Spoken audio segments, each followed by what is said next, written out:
The law, according to Clarence.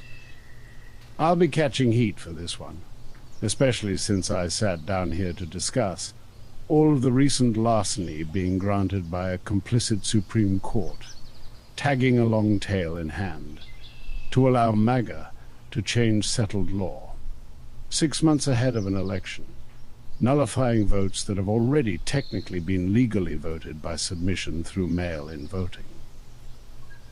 Now, those votes will simply not be recorded as having been voted.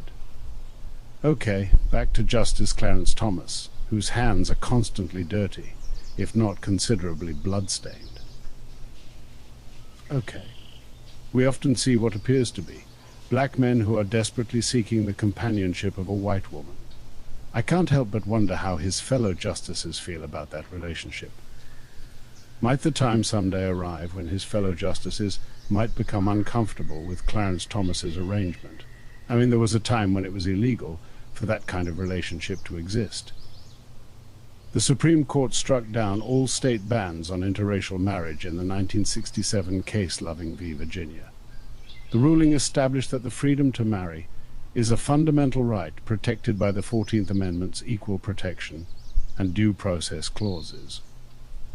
While that judicial ruling legalized it nationwide, the right was later codified into federal statutory law through the Respect for Marriage Act, which was signed into law on December 13, 2022.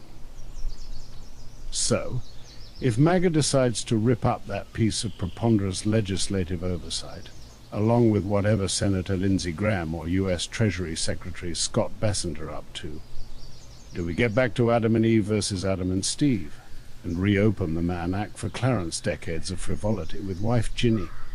How would his love for Ginny conflict with his admiration for the original framers? Would I detect a pinch of wiggle room, or has the subject never come up in polite conversation? What's driving Justice Clarence Thomas to always rule against his own interest and that of his skin folks and that of his own son? Jamala Dean Thomas, who is now 53 years of age, not to mention the lad's mother, Thomas's ex-wife, Kathy Ambush, who just happened to also be black, presumably before Clarence's conversion. In America, the rules go and come, and the laws bend and flex. Word for word, the truth is no more tightly bound than an unexpectedly constipated turd. Say it ain't so.